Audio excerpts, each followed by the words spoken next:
Have you ever noticed that we may have read many books on self growth, yet still find ourselves repeatedly hurt in relationships? We know we should communicate, empathize, and set boundaries.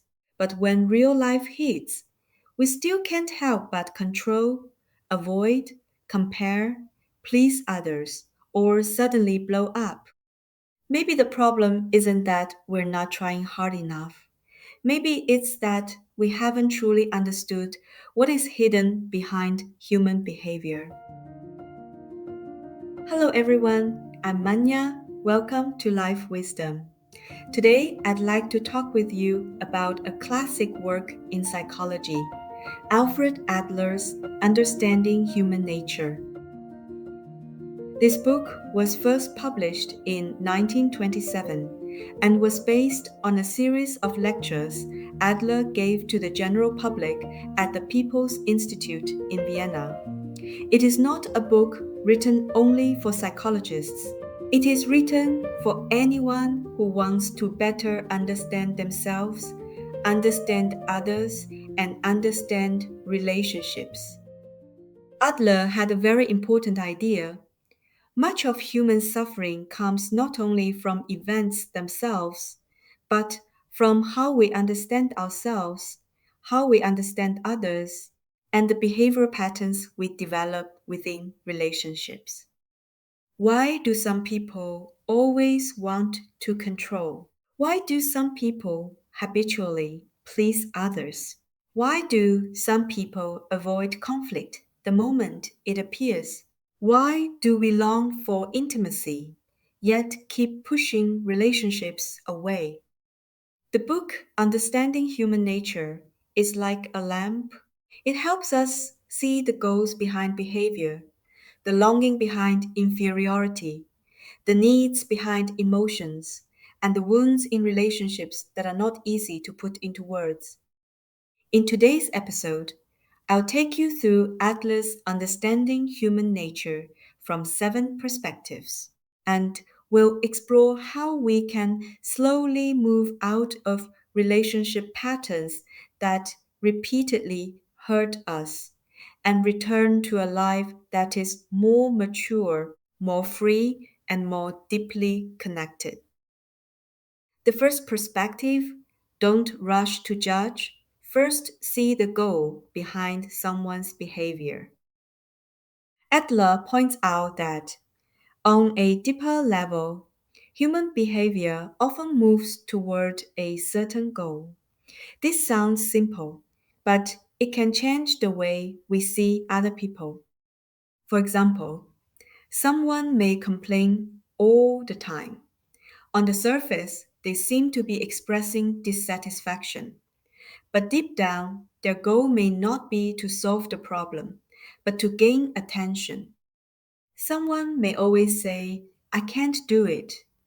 On the surface, this looks like inferiority, but underneath, there may be a protective mechanism. If I say I can't do it first, then you can't demand more from me. And if I fail, it's not my fault because I already said I couldn't. Or take someone who is always very forceful. On the surface, they may seem confident, but deep down, they may be extremely insecure. They only feel safe when they are constantly controlling others, controlling the situation, and controlling the relationship.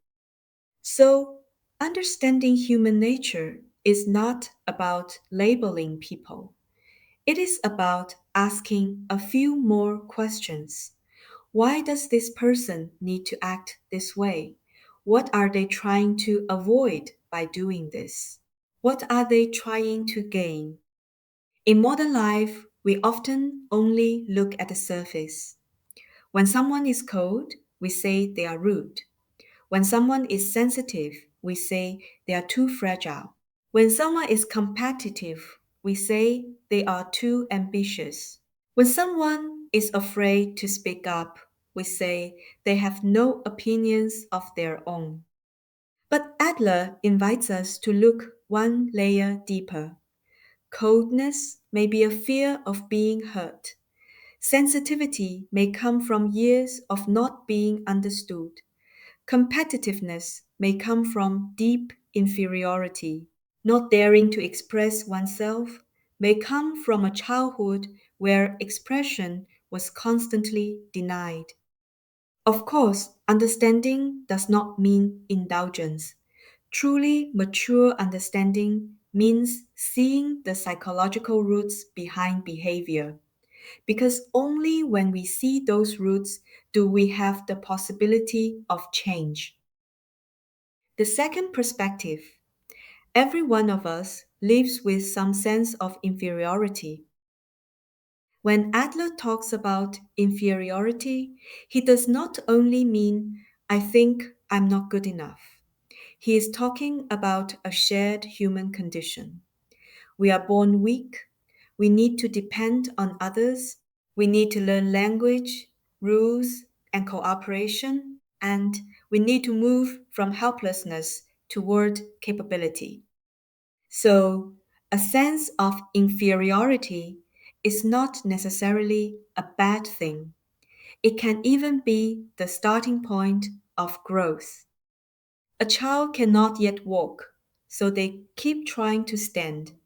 An adult realizes they are not good at expressing themselves, so they begin practicing communication. When inferiority is handled in a healthy way, it becomes motivation for growth. But when it is exaggerated, shamed, or suppressed, it may lead to two extremes. The first extreme is an excessive pursuit of superiority.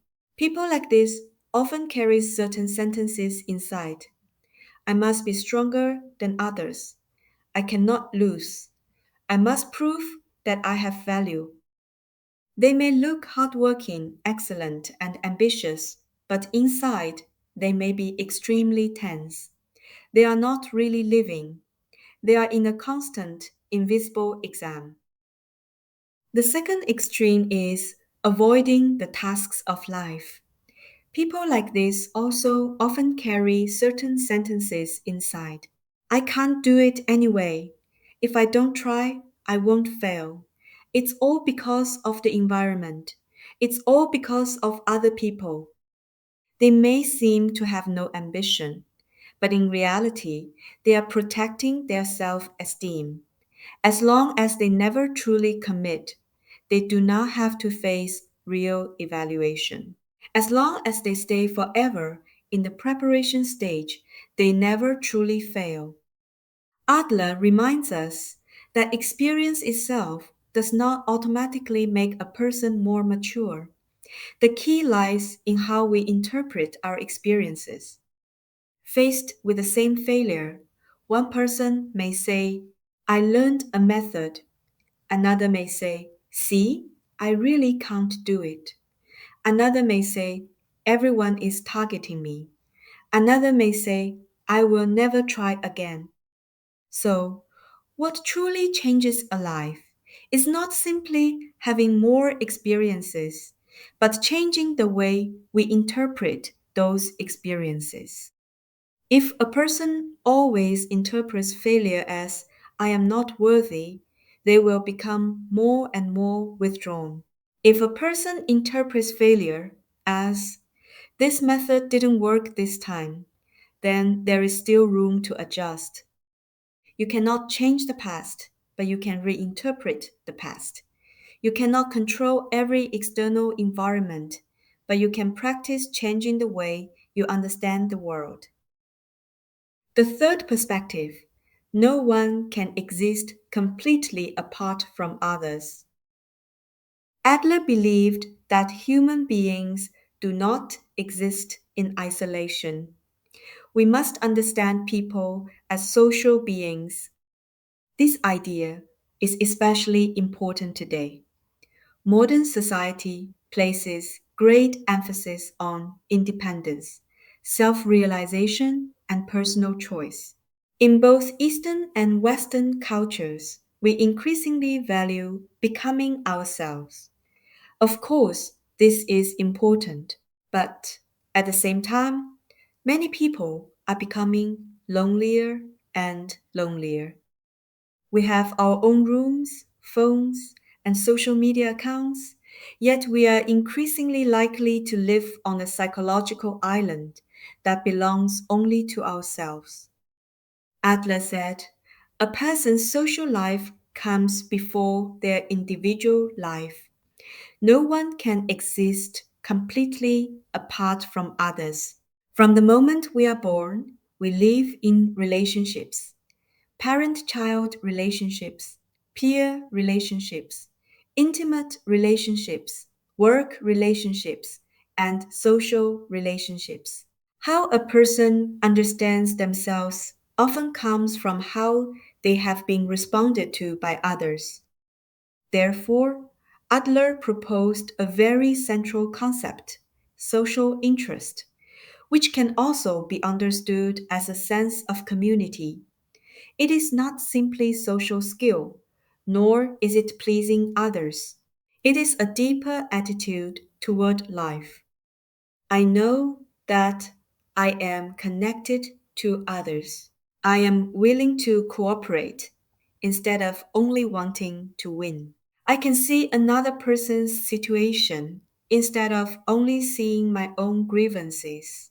I pursue personal value, and I am also willing for that value to benefit others.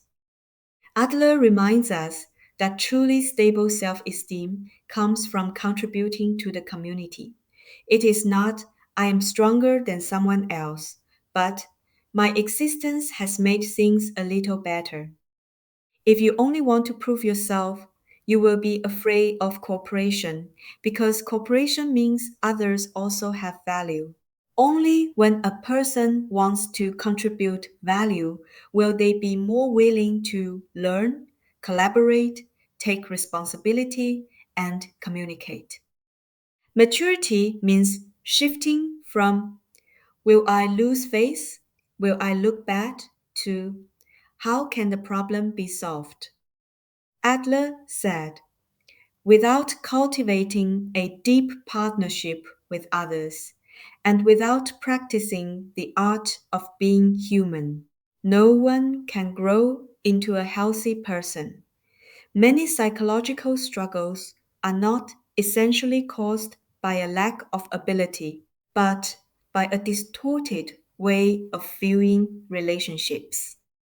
Some people always want to control because they see relationships as power struggles. Some people always please others because they see relationships as a matter of survival. Some people always avoid because they see relationships as sources of danger.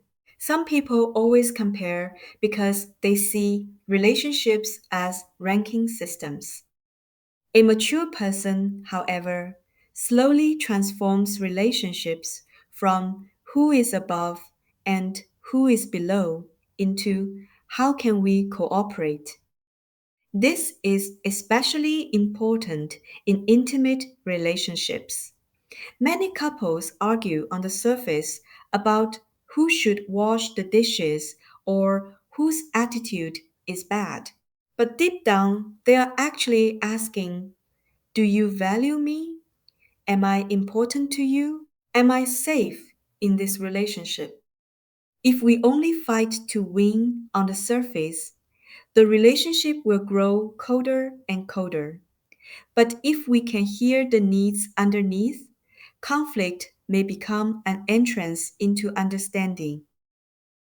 The fourth perspective, vanity is one of the most hidden forms of modern suffering. In understanding human nature, Adler's analysis of vanity is very profound. He said that a vain person is most concerned with the question, what can I get from this? But a person with well developed social interest more often asks, what can I give? These two directions in life are dramatically different. Vanity is not just about loving fashion or showing off. At a deeper level, Vanity is being overly concerned with one's position in the eyes of others. Today, we live in an era that easily magnifies vanity. Social media allows us to compare ourselves at any moment. Who is more successful? Who is more beautiful? Where does someone live? Where has someone traveled? Who is loved? Who is admired? As a result, we can easily turn life into an exhibition, relationships into an audience, and our self worth into something handed over to likes and outside evaluation.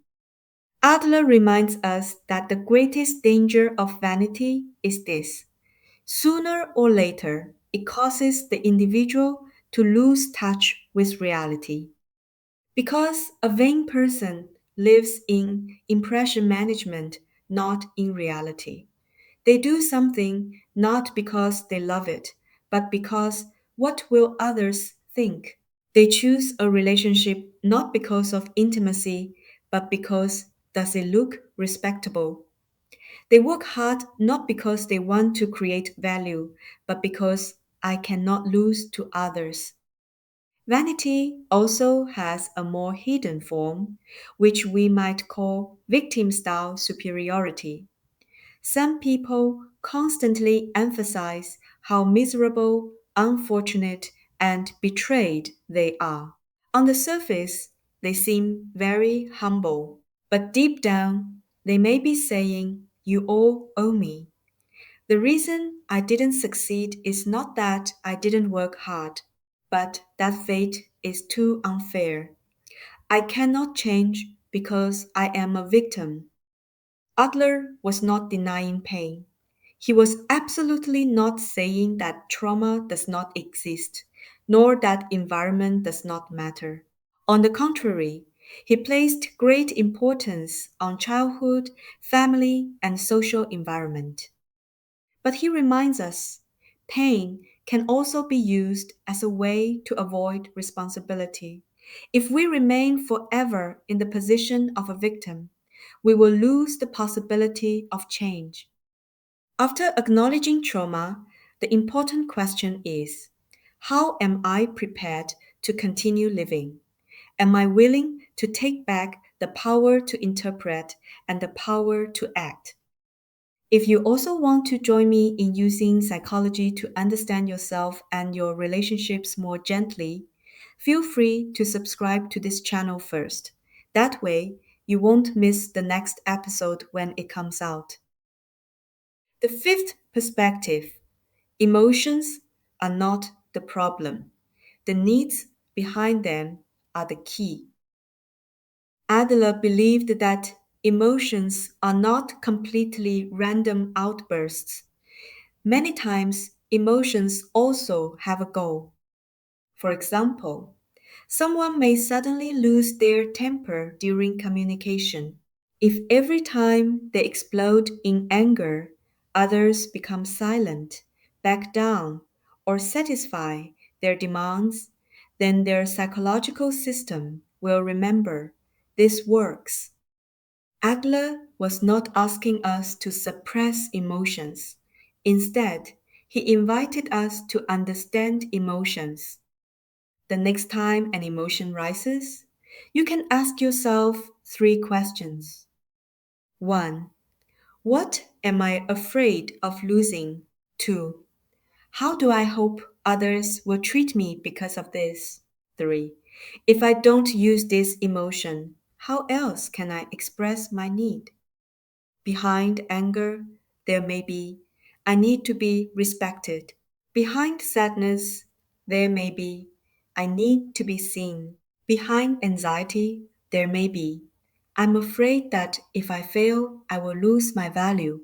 Behind jealousy, there may be, I also long to have that kind of possibility.